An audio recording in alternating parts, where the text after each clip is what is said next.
Good day, my amazing fans. Welcome to today's physics class. Today we are going to solve examples on thermal energy, talking about measurement of heat energy. So because of limited space on the board, I will be displaying the question on the screen. So we want to minimize this board. So I will read it from the paper here. So look at the question here. Say if the thermal energy of a metal with specific heat capacity of 40 joules per Kelvin per kilogram is 15 joules. Find the thermal energy of another metal of the same temperature if the specific heat capacity of the metal is 0.3 joules per kilogram per Kelvin. So we're having quantity of heat here required to convert either the whole body, the mass of the whole body, into another. All right. Now let us go. According to the question given to us here, let us look at it here. We are giving from number one here, you say that the specific heat capacity of a metal, a particular metal, that let us call it was C1 equal to 40 joules per kilogram per Kelvin. Okay. Then the next one, we are also told about the quantity of heat. Now, look at it here. Say if the thermal energy of a metal, the thermal energy now talking about the quantity of heat is what? 15 joule. We can call that one for that metal A. Let's call it a Q1 equal to 15 joules. All right. Then we are asked what?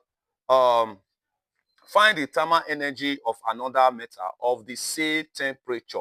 Mean that what? The temperature here and the temperature in that Q2. Okay, let's call Q2 equal to, we don't know, all right, for metal 2. Now, that of metal 2 has a specific capacity, which is C2, we call it C2, equal to 0.3, according to the question. We are giving that what? 0.3 joules per kilogram per Kelvin is the what? The specific heat capacity. Now we are asked to find Q2. So this is very simple and very easy. So just remember the formula. What is the formula for calculating the quantity of heat given out or received or supplied is what? Q. We know that Q is equal to what? M, the mass of that body, then multiply by the specific capacity, then multiply by the temperature what? Change. Okay. Temperature change. Look at what happened here. We are told that what in this our metal 1, the temperature there and the temperature in metal 2, they are the same. So meaning that what? The temperature change now, we are going to look for the temperature change now. Okay. Let us make temperature change the subject of formula. Since we are told that what the temperature change or the temperature of metal 1 and metal 2, they are the same.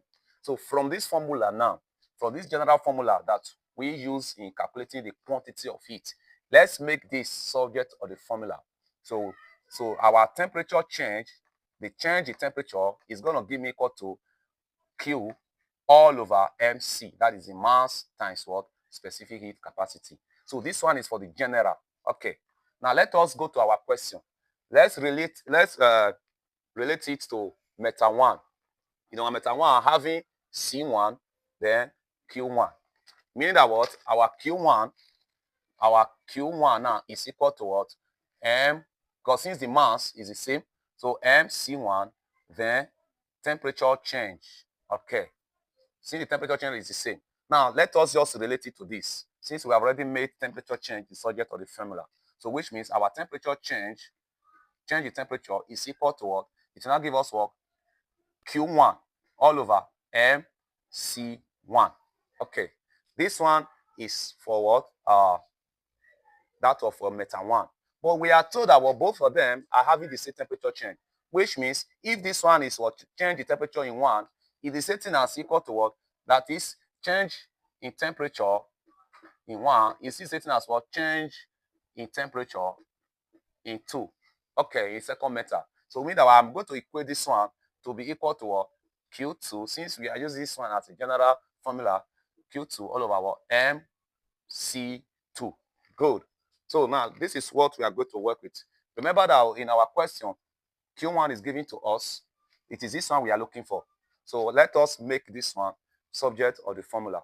So let's make Q2 subject of formula. Cross multiply here. If you cross multiply, I'm going to have Q2, then multiplied by this. That is what M1, that is MC1, okay? Then equal to Q1, we multiply this. We're going to have Q1 MC2. Now, mass and mass is the same. So let us just make Q2 subject of the formula. So guard Q2, this is Q2 equal to, now let's divide both sides by this, which is what? Q1 MC2. That is capacity. Then divided by what? MC1. Okay. M and M can go. So which we now have what? Q1 multiplied by what? C2, then all over what? C1. So let us go to our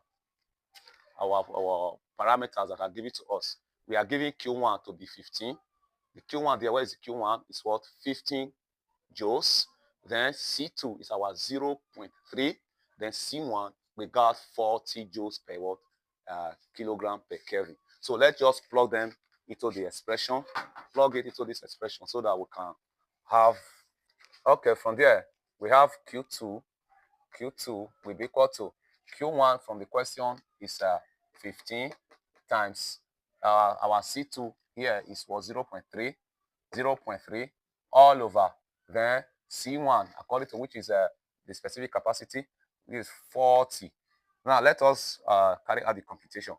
This times this, then divide by this. At the end of the day, Q2 will be equal to 0.1. I got 1125 joules. So this is the answer to this question.